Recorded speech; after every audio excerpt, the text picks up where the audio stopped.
For her birthday, I took my girl Katie to Arizona so we could stay with some friends of hers and spend a few weeks partying and getting crazy and stuff before heading back to school for the year.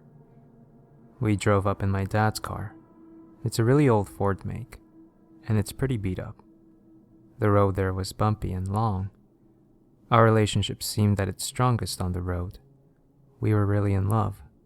That was the first time I realized that. I had never truly been in love before. We were about halfway there when we realized we were gonna run out of gas long before the nearest petrol pump. Katie's head was out of the window, sunglasses on in the blistering heat outside.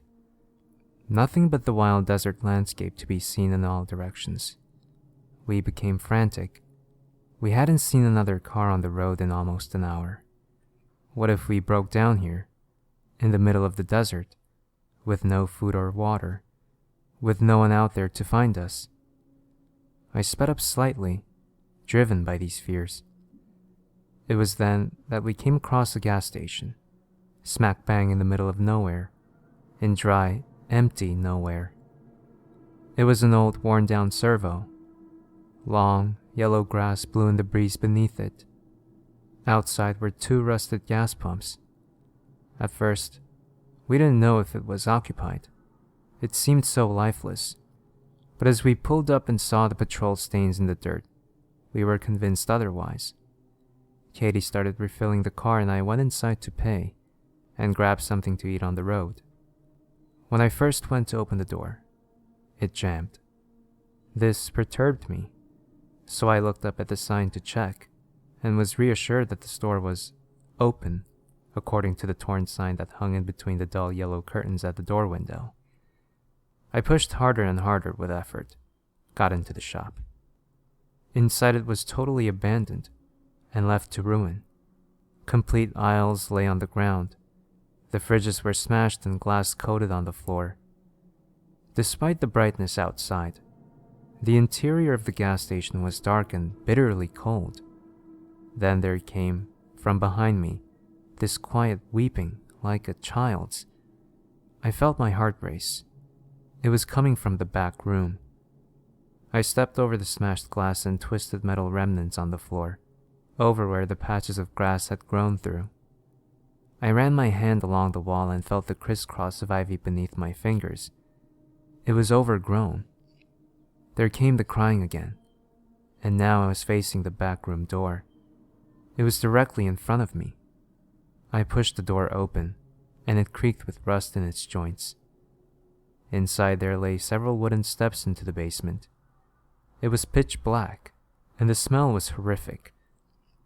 The drip drop of water alerted me to the fact the basement was flooded. The water was up to my knees. Again, there came the crying, and a small splash in the far corner of the basement. "Hello?" I called out. "Is anyone there?" I started approaching the corner. The smell was horrible, and cold water eventually got to me. The sobbing was getting louder. In the corner, I swore I saw something move amongst the shadows. "Hello?" I called again. "What's wrong?" I finally reached the corner. Still dark. I had to bend down to avoid the pipes, which leaked down my back and trickled down my spine. The figure in front of me was very small and black, hunched over, sobbing quietly, head in its hands. "Why are you down here?" I whispered. Then it stopped moving completely. It was totally still.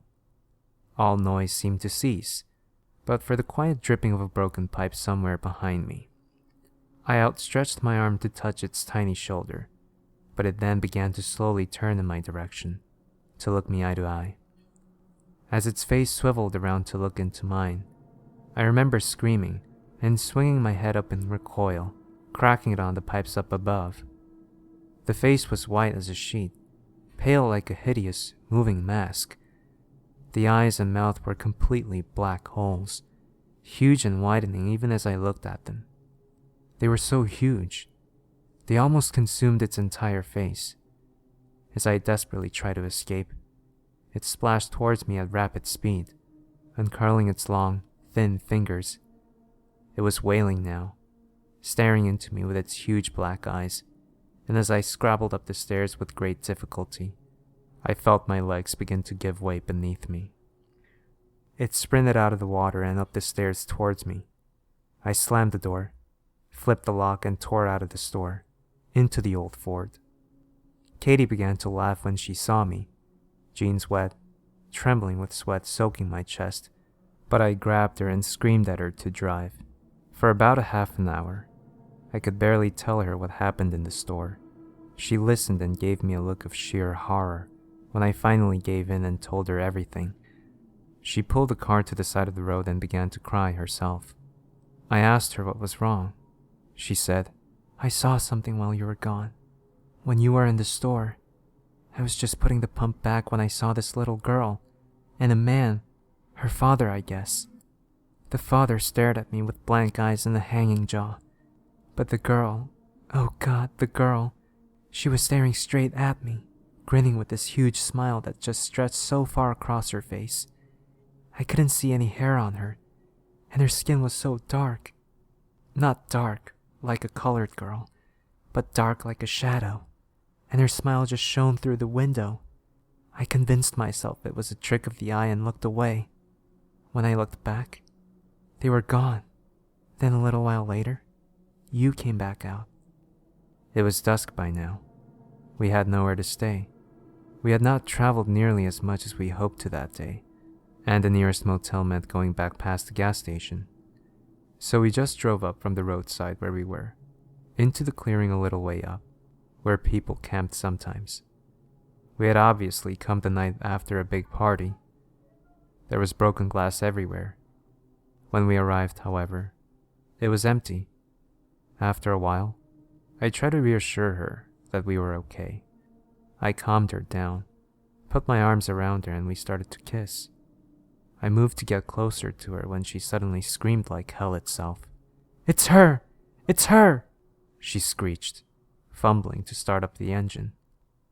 I turned in time to witness a small black face, grinning literally ear to ear with only darkness inside. It was crawling into the car through my open window, with its limbs splayed out like an insect. It had too many limbs, way too many long arms, the fingers feeling my face like antennae. We sped off, back down onto the road. Back on the road, nothing seemed right. There were no stars. That was what I noticed first. I was too shaken to think much of it, but there were no clouds that could be blotting them out. There was just a vast night sky, devoid of all light. Then, a few minutes after we had been driving forward, still sweating and breathing heavy, we passed the gas station. My heart skipped a beat. The gas station was at least half an hour away, in the opposite direction. All the lights were on, and I saw the door sliding open. As we shot past it, Katie was in such hysterics she found it hard to keep driving. We stopped the car, in the middle of the desolate road. I decided we should switch seats, so that I could drive. She shuffled across from her seat to mine, and I opened the door to get out. As soon as I was outside, the foul stench of the basement overwhelmed me. I gagged, then vomited down the side of the car.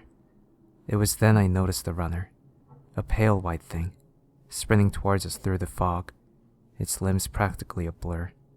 I could make out no face. How long had it been following us, running after us in the night? I got into the driver's seat as quickly as possible. We drove off again, not talking. Katie whimpered and I silently prayed. Then we passed the gas station again. The door was open now. There were two figures standing at the door, waiting. As we forced ourselves on, we both became aware of a soft, barely audible weeping in the back seats. Neither of us dared turn around. "Ignore it," I whispered. My trembling hands gripped the steering wheel. Katie was curled in the fetal position, holding her head in her hands.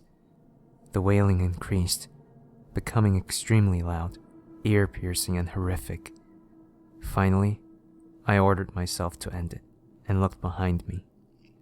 For a split second, I thought it was a girl in a white dress looking back up at me, but she was gone as soon as she had appeared. I checked the seats carefully. There was nothing.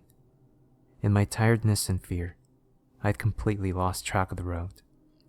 I drove on, and all through the night, Katie whimpered. I touched her once, but she screamed. I never tried again after that. The noises from the back seat started up again. We passed the gas station twice more. The people at the door were closer and clearer every time. The finest slither of red light had begun to settle on the horizon. It was still dark as hell, but at least I was able to see the road ahead of me now. Katie had been silent, face concealed under her hands for some time. I decided to check the time, so I turned on the radio. At first, there was only static. Instead of time, or anything at all, the digital clock simply appeared black. I fiddled with the dial, trying to change the station. In between the static, I found only one audible channel. It had a high-pitched buzz in the background. Writer's note, UVB 76. A man was muttering names and numbers under his breath. 29, Lucy. 30, Adam. 31, Katie. I switched back to static. I knew which name was next. When we got to Katie's friend's house, it was morning. It was overcast, and everywhere had the smell of rain on it. Her friends weren't home. Katie's friends lived way out in the country, with no one else around in a mile. The grass was climbing the walls outside. How long have they been out? As soon as we were inside, Katie started whimpering again. I realized that while she had been silent, she was biting on her lip. Blood was trickling down her chin and the skin around her mouth was torn and chewed through. She grabbed the newspaper and some masking tape off the table and began blocking out the windows. After the night's events, I didn't know whether I would be insane to join her or stop her. I simply watched. She covered the windows, jammed the door, and turned the lights off. For some time, it could have been minutes or hours, we sat silent in the dark. I offered to turn the television on. Katie said nothing, sitting blank and comatose. I turned the television on anyway. A grainy, black and white image flickered to life before us. A white face with empty eyes and an impossibly huge smile flashed up, the smile growing wider and wider the longer we stared into it. There came the sound of weeping. From the television, or in the house? I couldn't tell. We turned off the TV. It's been 3 whole days now. I haven't seen Katie at all today. She spent her time in the closet, crying. I once tore the door open and screamed at her. She screamed back, her face contorting into something grotesque and inhuman. I slammed it in her face. The phone rings, often. A voice, my mother's I believe, whispering under its breath. I can only catch snippets of what it says. Come back. You're always welcome to come back. Sometimes in the background, I hear quiet chuckling. I hang up without saying a thing, usually. The bathroom is shining white. I hear the shower running, and will walk in to find nothing. Nothing at all. Then, when I'm in the bathroom, I'll hear the television flick back on. It always goes to the face. In the background, there are muttering voices now. I've called the police, twice. All I get is the whispering woman's voice. I called Katie's friends too, just as fruitlessly. There are knocks at the door a lot now. Through the newspaper, on the other side of the window, I see their hands slam against the glass and slide down. They do this for hours on end sometimes. They press their eyes up to the glass, through the holes in the newspaper. At night, we hear screaming from the guest room. I boarded it up. Sometimes, I find tiny pieces of glass on the ground. A leak sprang up about a day ago in my room downstairs. Black spots of mold have appeared on the walls. There's a smell throughout the house, seeping in from my room. The odor of decay. I pray hopelessly, and I swear to God I wish, that I had never gotten out of that car.